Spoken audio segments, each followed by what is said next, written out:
Hi, and welcome to another episode of Adrienne D. Sams Live. I am your host, Miss Adrienne D. Sams, and in studio today with me via Skype is my very good friend, author, musician, athlete, 17-year-old Siobhan J. Jordan. But before we go into our interview, wait a minute, sir. I have to give this young man a proper introduction. Okay, Siobhan is a dedicated son, brother, amazing creative, and a wonderful friend, and now a new friend of mine. So once again, help me introduce Mr. Siobhan J. Jordan. Hi, Siobhan. Hi, how How are are you? you? Oh, well, Jinx, you owe me a soda. I'm okay. It's been a pretty busy day, so I gotta keep working and working through it. I see you're in San Francisco today. I mean, Yeah, that's huge. I mean, the drive up here was long. I mean, it took us about 7 hours, 7.5 hours to get up here driving. So, So I appreciate it because I know you're tired. I know you're still in school. You're still doing school, and so you're doing all these amazing things. So I want to get into our interview. I want you to let me know a little bit about yourself, where you're from originally, and your family, and where you live now. Because I know we're talking about you're in San Francisco, but that's not where you reside now. So if you can give me a little bit of information about yourself. so, my name is Siobhan J. Jordan. I'm 17. I am a author, an athlete, and a musician. Um, I was born in Pasadena, but raised in Rancho Cucamonga for most of my life. For a short period of time, I actually moved to Rialto and lived there for about 3 years, and now I'm back in Rancho. And my father works up here, so that's why I'm in San Francisco. Okay. What does he do? Can we Uh, ask? yeah, that's no problem. My dad is a CT technician. Oh, a CT. So can we elaborate a little bit about? Okay, so my father, X-rays, right? So Yeah. Oh, he's the type of CT. person. A CT is a CT scan will basically it's like a huge machine I got that's around. Yeah, so he monitors that and he will for certain specific body parts he'll section you off and then you know take the pictures and elaborate what's wrong with your body. He even does it in surgery. Uh, he actually tells the doctors what's wrong with the patient it. before they operate, so they know exactly what they're going into. He's Okay. basically a necessary process for the surgery. So I love that necessary process. Okay. Well, that's wonderful. So you get to kind of go with dad, and I heard that you cook for dad too while you're up there. You're going to be cooking and helping yeah. dad. So my dad is not the best cook. Not the best cook. Uh, Okay. the main two people who cook in the family are me and my mother. Okay, And Sheila. so what I've been cooking since I was a kid, but we I had to sadly stop for a bit because we ended up moving and all that stuff, and we couldn't stay at that cooking thing place. But Okay. still enjoy cooking. So whenever I get the chance, especially up here, because food in San Francisco is very expensive, I cook for my dad. If Mm, my mom is up here, I'll also cook for her. So, okay. and This of course for myself. and you cook for yourself exactly because I hear that because of you were talking about your diet and why your diet is so important because I know that when you're still in school, but the before everything kind of had to slow down because of COVID-19, you're actually an athlete, and so you prepared your own meals and you made sure that you ate very healthy for because of your sportsmanship. So Mhm. let us know a little bit about school and you being varsity track as a junior. Um, so okay, so my first year of running track was my junior year. Um, I ran varsity for our high school, and the I decided when I was going to run that I needed to eat healthier. Our coaches were like, you don't have to you don't have to go on a diet. It's not, you don't have to eat all these specific meals to just be, very strict about it, but don't mess up your body eating junk food, basically, is what their advice was. So, of course, I still had my days where I would eat, out or eat out and go to, restaurants and stuff, or, just get some fast food. But I made sure that I watched what I was eating. So would be like every, like maybe 2 weeks or so I get from a fast food place, and then the rest I'm cooking the meals myself. Okay. So when that was the cookie part, but for running track, I've only ran track for about 6 months. I only got to run for 6 months. Right. I tried out in November, I believe, Okay. and I made the team. I was happy about making the team, and so Good. our coaches asked, would you want to run the 400 or like the 200 or the 100? What event do you think that you would want to run? And so I said the 400 because, I'm taller than most people and I have longer legs, so it's easier for me to cover a lot of distance. Okay. And so that's when my training began. And not like he trained me specifically, but that's when me as an athlete started to truly, run. And I could say I really enjoyed track just because I don't know why. I just like to run, and I ended up on our varsity team. I think I'm about the second fastest on our team. Uh, Wow. there's one kid before me, and he's very, very fast. But we were planning on making it to nationals this year because it was our first actual serious team about track. The girls are very serious about it. They've always been, but the guys, it's not like they're bad, but we're more laid back, I guess you could say. But we're very serious about trying to make it to nationals and all these other um, qualifying leagues. Okay. But then COVID happened, and we weren't able to fulfill that. And it was my first year, so I was really sad because I was making a lot of progress. Wow. Well, you know, and I'm really proud of you because, I know that you're still training. You're still, probably keeping yourself in shape for when things kind of transition, go back to what we call norm in that sense. I'm sure it may be a different normal, but you'll be ready for that. But you know what? Hopefully, yes. I know that I know I know that you want to be a biomedical engineer, and and you have not allowed this pandemic to deter you. I'm sure it's shaken a lot of people, but being shook and then being deterred are kind of two different things.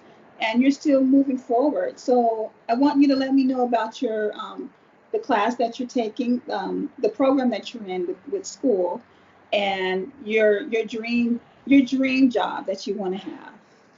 Okay, so the career that I've thought about since I was a kid was biomedical engineering, and for school, there's this dual enrollment program for my Etowanda High School and the Chaffee Joint Union, Chaffee Joint, yeah, the CJUHSD, Chaffee's Credit Joint. It's a union of some sorts, Yeah. and so they joined hands with my high school. Not just my high school. There's other schools that it joined with, but they're mostly in the union. And so they joined hands with them in order to provide high school kids with a college experience. So it's called dual enrollment. And what dual enrollment basically does is it allows you as a high school student to take college classes, and you can enroll in college as a high school student. And so that's what I did. I've been doing it since freshman year. And yeah, so it's basically I take these classes for college for not only my career choice in the future, but I also take it to pass high school or in place of high school classes. So that's what I chose to do. I took instead of taking AP classes, which are normally more difficult classes, taking a college class is the equivalent to that. But in AP classes, you have to take exam or you have to take like tests at the end of the year that make sure you qualify for the class. It's not like exams where you just have a midterm and a final. It's more like, oh, you have to take this like a SAT. You have to Oh, take an SAT basically to make sure that you pass the class. And I don't want to do that. So I just want to make sure I take a midterm and a final and I'm done with the class and I pass and I'm good. So that's okay. the reason why I take them over AP classes. That's smart though. That is very, you know what, that's some good advice that you can, share with students who, who don't really know about that. I think that's really, wise of you. I mean, I haven't heard that. I've heard about the dual program even when I was in school years and years ago, but the way you're aligning it is beautiful because by the time you come out of high school, your goal is to transition with your AA into college, right? As a transfer student already coming from high school. Yes. Okay. Sadly, that won't be attainable currently because Oh, I'll need, although like I said, it was going to be specific. The classes I took are for mostly my high school requirement. It also fulfills my biomedical engineering requirements, but only some of them. So okay. I'll still take time in college. Although I've failed some of those classes, it won't take me nearly as long to complete my AA or my Associates in Science, AS. It won't take me long to fulfill my AS Okay. in college because I already have the credits to do so. But I won't be able to get my AS by the time I'm out of high school. Oh, okay. So, Yeah. but that's okay because you're, at least you have an understanding of, what you want. So you're going in with that wisdom too, because a lot of times kids don't know really what they want. So tell us a little bit about what a biomedical engineer is and what are your plans once you get into that, that realm, which is I call it a whole another realm. So, um, Okay. So biomedical engineering is basically biology, medicine, and engineering all put into one category. And there's many branch fields okay. of science, and that's one of them. And there's many branch fields within that branch field. So this branch field, this is biomedical engineering, and it has like regenerative studies, uh, like studying cells that cause your body parts to regenerate faster, like how newts can regenerate whole limbs without having any issues at all. That's the type of studies that would happen in biomedical engineering Mhm. or biomechanics, like creating cybernetic arms and limbs for people to use to walk in everyday life and stuff like that. That's also a branch field of biomedical engineering. And so those are just the two that I'm mostly familiar with and the ones that I want to work in. But Mhm. there's of course many more. Uh, and so that's basically like a general ideology of like or idea of what biomedical engineering is about. There's also just bioengineering, which is they're both pretty much the same, but biomedical engineering is specifically focusing on the medical field, while bioengineering would be focusing on like like aspects of whole life, not Okay. just the human body. Because yeah. Oh, okay. Now, how long does it take? Will it take for you to get your degree? How long does this actually take? So if I take the medical field path, it will take me about 13 years to Okay. get my degree. If I take the bioengineering path, it will take me about 6 years to get my Oh, degree. really? Well, if I get my biology major, my major or my bachelor's, I mean, if I get my biology master or That's okay. if I get my biology bachelor's, it'll take me about 4 years, and then I have to take another 2 years of engineering. Okay. So that will be about 6 years, and then my skills will be ready to put into practical use. But I don't want to wait that. I don't want to wait that long in order to get experience. So that's Oh, why I've asked my father, since he works in the medical field and stuff, for help and if I could go in and just learn stuff from his company and all types of things.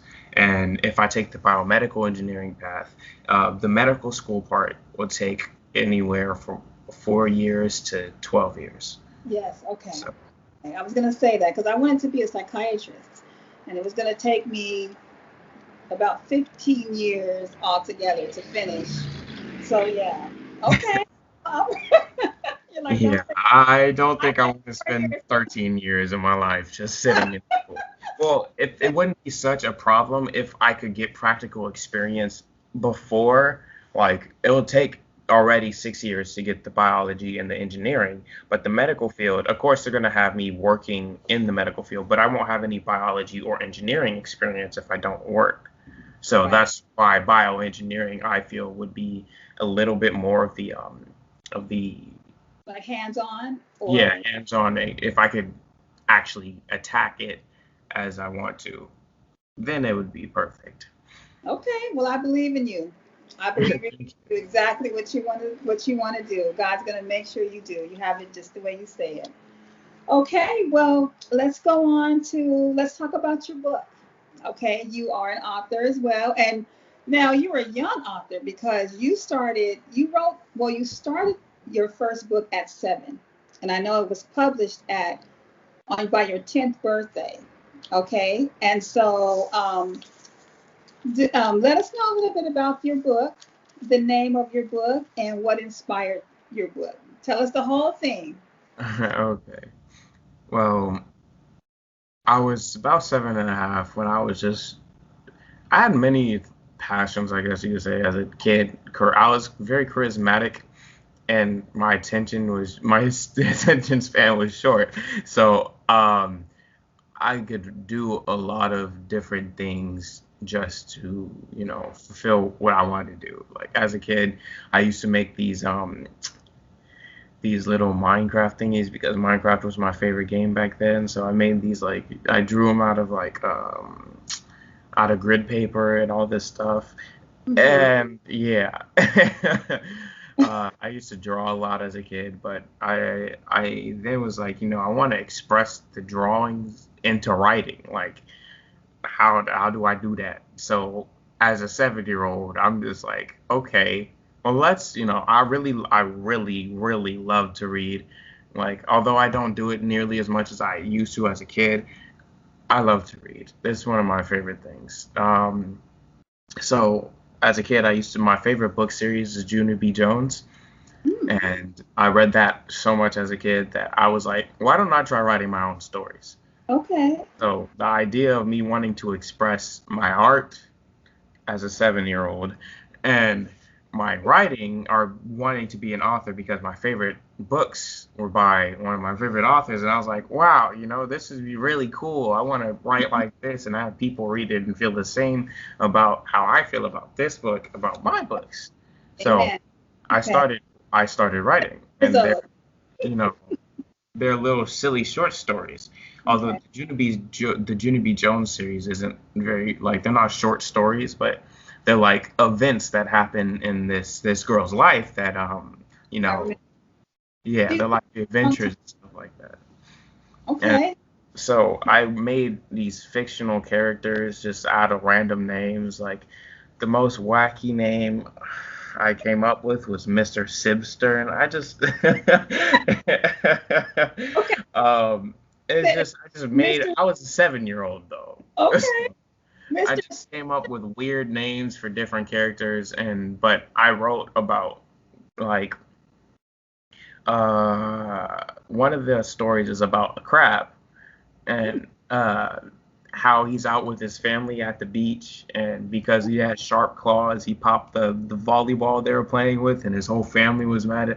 It's a silly short story, but he got mad and was like making the trip all bad, and a Oh, silly short story, but it's a short story nonetheless, and okay. that's what the book basically consists of, at Now least the the first one. now the name of your book is The Misters Short Stories, right? Now, Yes. Misters. When you say the Misters. Because they're all like so when I was a kid I still address everybody as Mr. and Mrs. Or ma'am or sir if they're older than me. um So the way that I viewed it in this was because I address adults, like people who had children, as Mr. and Mrs. Since they're Mr. short stories, they're mostly about like guys, of course. So it Okay. was like, you know, the crab was a dad, and then Mr. Mm. Sipstern was also a dad. Oh, And then there's this one guy who was just in a wheelchair, but he was a mister because he was older than me. It's just a way of addressing, I guess you could say, as a kid.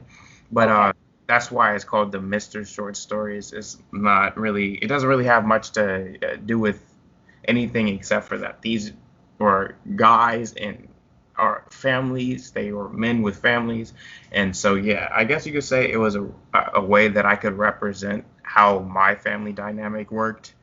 Oh, okay. Okay. So it was an expression of your own family dynamic Yes. from the eyes of a 7-year-old, right? Yes. I Oh, guess you could say. okay. So I know in talking with your mom, she was sharing with me about the promise she made you when you were 7 to finish, and how she, you did finish, and by your 10th birthday, she made sure it was published and everything was, was complete. And this was at 10. So Yes. about that, at being a 10-year-old author, how'd you feel about that? I was, it was nice. I mean, I don't really view my me being an author as much. Like it's not really quote unquote an achievement for me. I guess Oh, you could say. I just write to write because I like to write. I don't write, I guess you could say, for people, but at the same time, it's the whole point of writing. Um, like I yes. want people to read my books, but I don't write for them. Does that make There- sense? Yes. Yes. Okay. And it's the same with music. Okay. I don't write my music for I like write my music about my experiences of life, but I Sure. want people to hear the music. I don't Okay. write it for people because that then it wouldn't be Authentic. authentic music. Okay. Yes. So that's how, yeah, I like being an author, of course, and I'm glad my mom pushed me to be one. Okay. And writing is very fun and unique for me, but I don't really, for me, I don't view it as an achievement. It's just something that I did. Well, you know what? Sharing the gift of you is a huge achievement.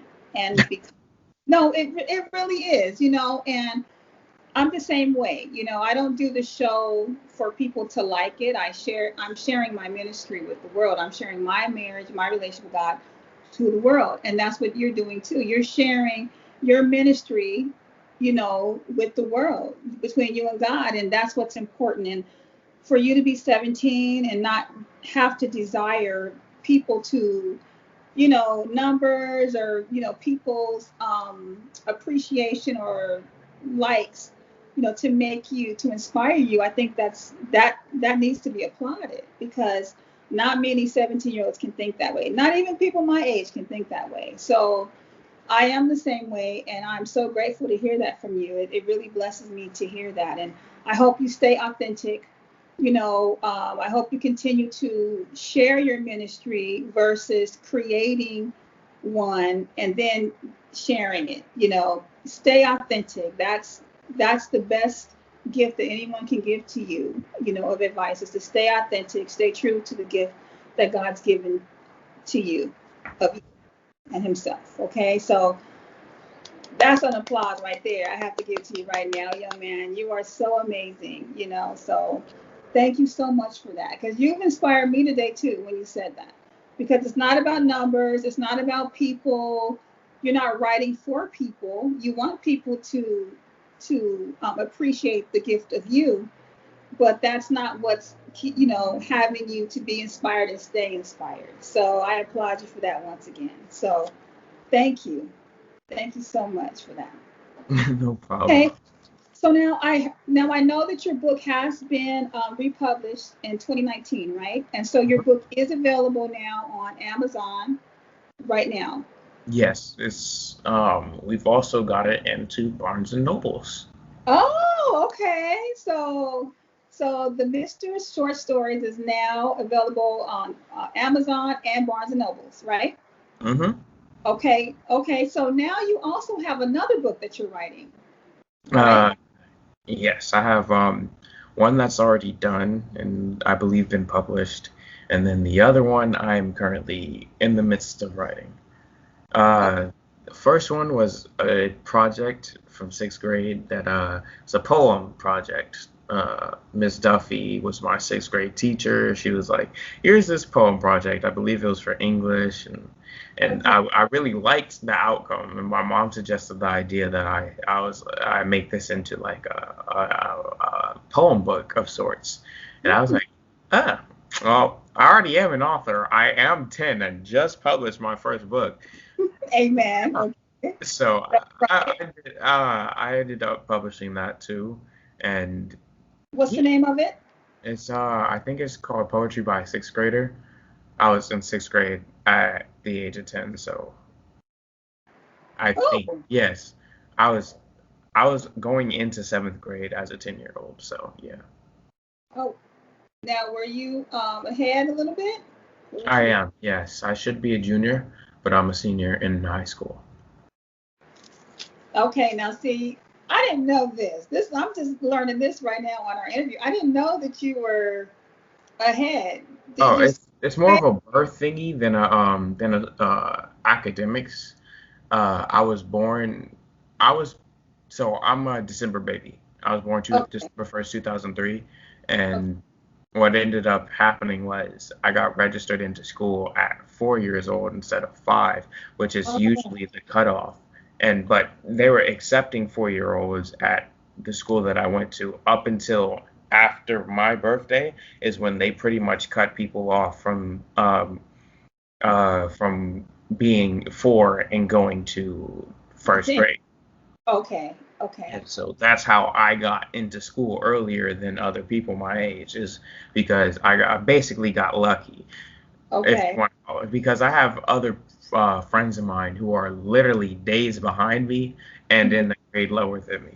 So Oh, so they're grade level yeah, below you or behind yeah, you? but they're the exact same age as me. Like, Oh, okay. uh, I have a friend who's also 17, but he's a junior. And Oh, I have okay. more friends, of course, in my grade level that are way older than me. Like all my other friends are 18, and so I'm always like in the middle of all the events we do and stuff. So yeah. Okay.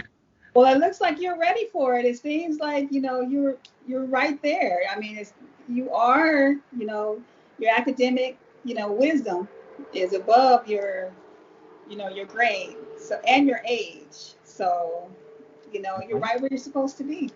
You're right where you're supposed to be. So let's go into I know that you're a self-taught musician, and I know today you're gonna do a song for us today. I So try. Yes. um, let me know a little bit about how how did this happen? You teach yourself how you taught yourself how to play the guitar, it was the ukulele, um, Um, piano. So tell I us have to what. elaborate on the piano and a trombone. I was actually that's the one instrument that I was taught how to play, Okay, and uh, so yeah. I started off as a kid. I've always loved music, but my parents put me into this piano thing, like this. They're trying to teach kids how to play piano when I was like 4, and so yeah, I was just there, and I never picked it up. I was just kind of just. I can barely remember ever learning the piano as a kid. So, I hmm, mean, that might have played a part in the future, but I don't remember it. The only thing I can remember as a 4-year-old was sitting on my dad's knee, and that's it. Like, I just remember that that was the piano place, and that's it. And so later on into middle school, actually, was when I started to get really invested into the piano, just because I was like, the trombone's nice and all, but this has a lot of keys and it makes nice sound. So let me try playing it. And so oh, in my spare time, I found this old keyboard that my grandmother gave me. And so I would play it at home, but I couldn't practice it as much as I practiced the trombone because I was in band and practicing the trombone and piano took different times and yada yada. But I didn't know how to play the piano, nor did I know how to play the trombone. I didn't Oh, know how to play the trombone because I didn't know how to read music. I knew how to hear what I was playing, which oh, like I knew notes, I just didn't know how to read the notes. And so I knew exactly where the notes were on the trombone, but I mhm. couldn't read the music that we had in front of us. So I was playing by what I heard and reciprocating it on my trombone. And that's the only way I knew how to play. Now that I know how to read music, I can play the trombone perfectly. But Right. yeah, from fifth grade to eighth grade, I didn't know how to read music, and that also goes for the piano. So Oh, that's how I played most of all of my music, is that I would hear it on the on like a video, and then I would see them press the key, or I would play the key on my side, and then I'd figure out what the song was by listening to it. wow. And so that's how I taught myself how to play music. Oh, And same with the guitar. I don't have a teacher who taught me how to play the guitar. Same for mhm. the ukulele. No one's taught me how to play. I've just taught myself by looking at videos and chord progressions, yada yada. So ninth grade is when I learned how to read music by my teacher. Her name was Dr. Sardan. She has her doctorates in music, Oh, and yeah, so she had taught me how to read music. Although my band teacher taught me how to read music, I never picked up on how to read music. Like he'd oh. be like, "This is the note C," and I was like, "Yeah, I don't understand what you're talking about." And then when I was playing the piano, she's like, "This is the note C," and I'm like, "Oh, so that's what I've been playing this whole time." So you And found that once you learned how to play what you were yeah, playing, right? so when That's we started in ninth grade, and she was trying to teach me how when we had like this, I guess you could say a test to see where we were at. Like mhm. that's when I was really slow at reading music, but I was getting there. And so the one thing that she always gets mad at me for till this day is that I improvise too much because I used to play by ear. So I improvise, even if it doesn't sound bad, I improvise instead of looking at the music and playing what it actually says. Because you So already know how um, to play. So yeah, you just I know how play to it. But play, I know how to read the music, but because of how I've played music for so long, I I had to adapt to actually paying attention to what these sheet music said instead of interpreting it for myself. okay, okay. So do you have the balance now, or are you? It doesn't still. Yeah, I say that right. yeah, Okay, it's a little there, but I've gotten way better at reading music and playing at the same time. okay. Well, that's good. Well, we get a chance to hear a little bit of that truth. You're gonna sing for us a song. Yes, ma'am. So I want to go ahead and let you kind of go into that, introduce your song, and we can get started with your song. Tell us about the song and where it's from. Uh, It's a so cover. this is the ukulele, and the song that I'm going to play is called "Be Wherever You Are." I believe "Be Whoever You Are." It's one of the two, and it's from Steven Universe actually, because I really like Steven Universe. It makes really good ukulele music, so that was one of the first songs that I ever learned. So yeah, and All right, that's I'm excited.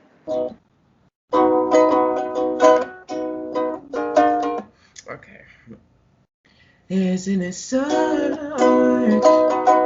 a beautiful night? Oh, we're underneath 1,000 shining stars.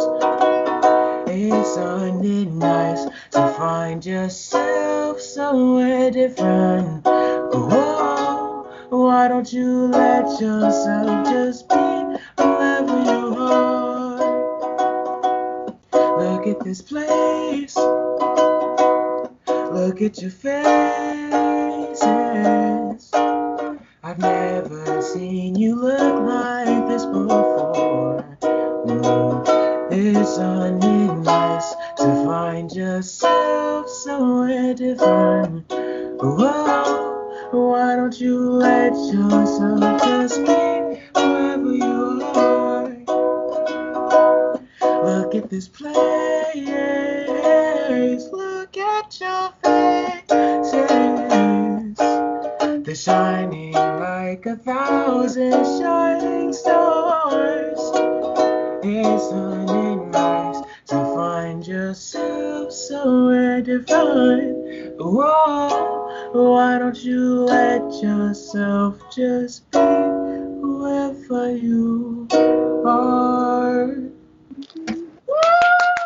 I'm excited. Yay!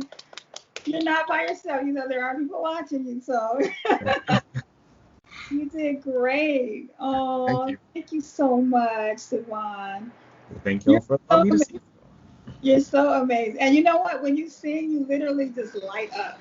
I think music is the core of you, to me. I mean, I know you have a lot of things that you love, but I feel like music is like the core of you. Would you agree or no? Maybe I would. I really enjoy it. Well, because I've been playing it my whole life. It's sort of a part of me. So, you know, I've always been invested in music. And yeah, it's just, I guess you could say it's really a part of my life.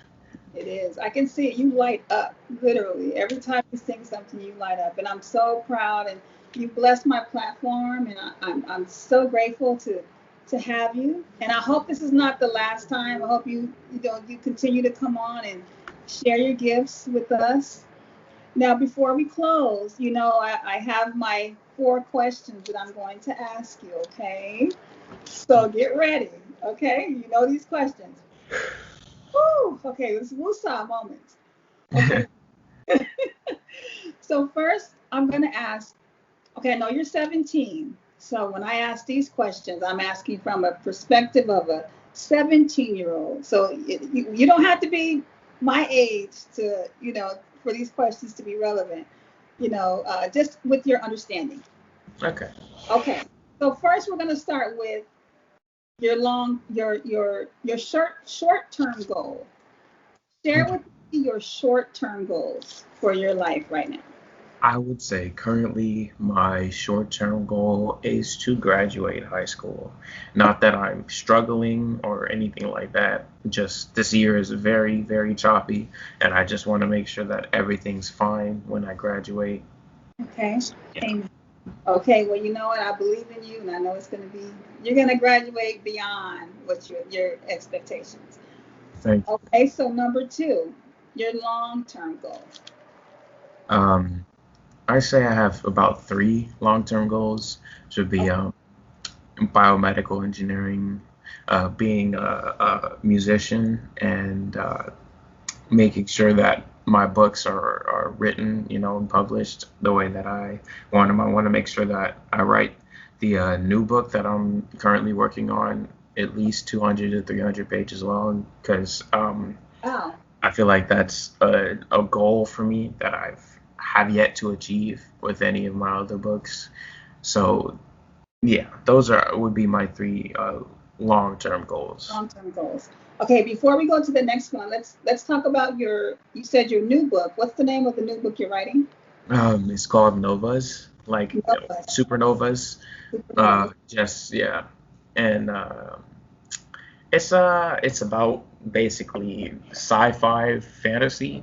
It's kind of like it's fiction, science fiction and fantasy blended into one subject. So it's basically about how a star and a planet collide and make a new configuration of a planet, and it ends up growing like life forms. It ends up growing life forms after years and years of cultivation, and they use the energy that the stars accumulated in order to live, and like they become these like weird, not weird, they become these unique life forms that just they're like they have powers and everything, and they yeah, like the elements are there, and like you have like elementals and all this type of stuff. Just science fiction and fantasy put into one, you know. I love it. So it's kind of like a new birthing, you know, Yes. creating a new world, a new birthing. And you know what? It's beautiful to me because the book sounds a lot like you know, it sounds a lot like you, like supernova, power, you know, powerful, a new beginning. So you promise, I want you to come back, promise me that you'll come back and you share your new book when you finish writing it, okay? Okay. And anything new that you want to share, your new music, I want you to let me know so you can come back, you know, you're always welcome here, okay? Of course. Okay, Thank you. of course, you're welcome. So now we're going to get to your legacy.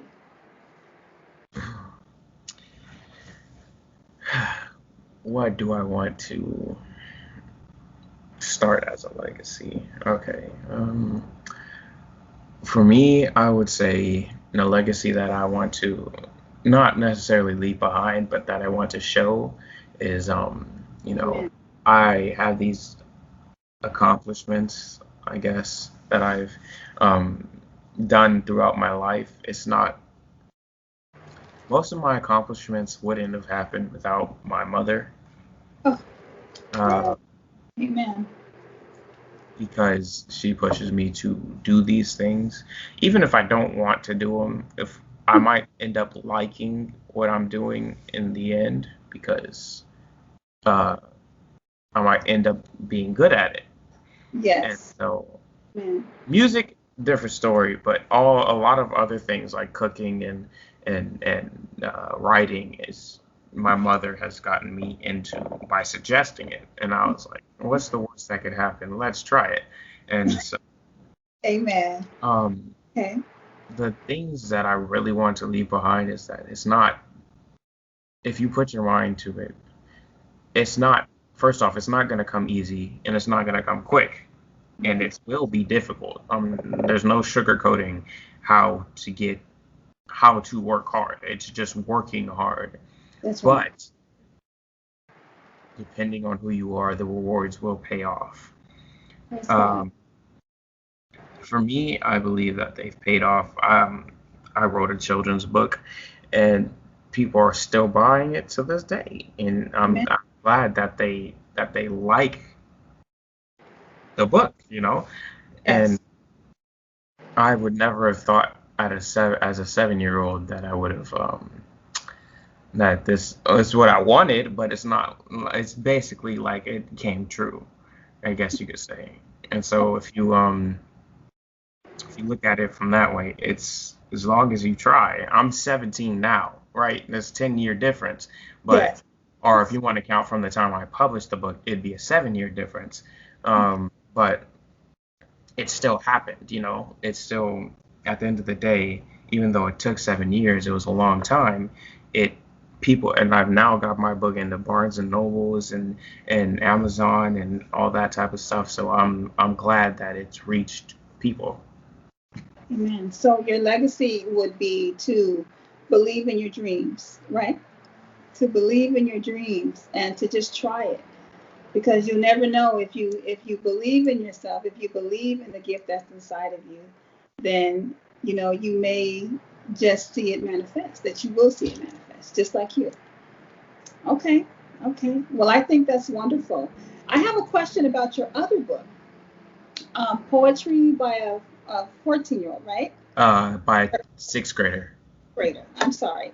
It's okay. Poetry by a sixth grader.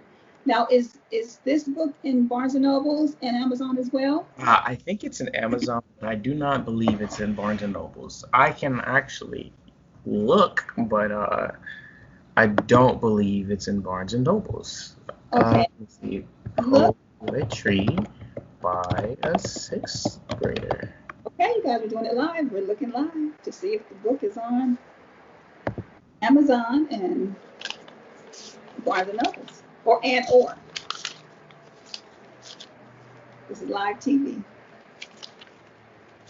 It is not on not on Barnes and Nobles, but I believe it is on Amazon. It's also on this website called Goodreads. So Oh, it's on Goodreads. yeah, and you can buy it and everything. So yeah, it is. It's on Goodreads, I believe. Amazon and Goodreads. Yep. And so we are. Yeah, it works. Okay. So I it mean, is on hey, Amazon. we went on live. Okay, so it is on Amazon and Goodreads. Okay, we'll make sure to post that as well. Okay. So, I know that it's been very difficult, the pandemic, and I know especially for teenagers and for adults as well, but for teenagers, it's been extremely difficult. And I want to know, what advice do you have for teenagers that are kind of transitioning a little bit through this pandemic? Huh. How to stay afloat and stay positive? So this is probably the most difficult question to answer, in my opinion, just because there's a lot of misfortune that's happened for me personally and for a lot of people around me, and it's a lot of personal misfortune. Yes. So voice crack. So it's very difficult to say how to keep yourself positive, but one way is to force yourself to pick up a new hobby. Like, Mhm. um, I started playing the ukulele only 6 months ago in the Okay. summer, maybe a little further out than that, August. And that was only 6 months ago, but I still play the ukulele to keep my mind off of, I play music to keep my mind off of, the real world events, just to, calm myself. But not everybody has those outlets. Although I would say that playing an instrument and learning an instrument or doing, music is a good way to get stress off of your mind. That's not for everybody. And so, like, there's also, if you can push yourself to get up in the morning and work out, not even, hard exercise, just like jump ropes and jumping jacks just for like 5 minutes, you'll start to put yourself in a rhythm. And talking to people will be the best way to relieve yourself during in my opinion, what would be some of the hardest times anybody from my generation has lived through. I know. That's true. Okay. Well, you know what? I thank you so much for your advice. I thank you for your inspirational, here. And I truly appreciate you. And I'm looking forward to having you on a lot more with your new projects and to kind of chime in and give us some inspiration. So don't be a stranger, okay? We're always here for you. Okay, and I thank you so much. Okay, you guys, once again, I want you to help me to give a blessed accolades to Mr. Siobhan J. Jordan. And thank you for joining me for another episode of Adrienne D. Sam's Live. And until then, remember to always put God first and never give up on your dreams. God bless you and goodbye. God bless.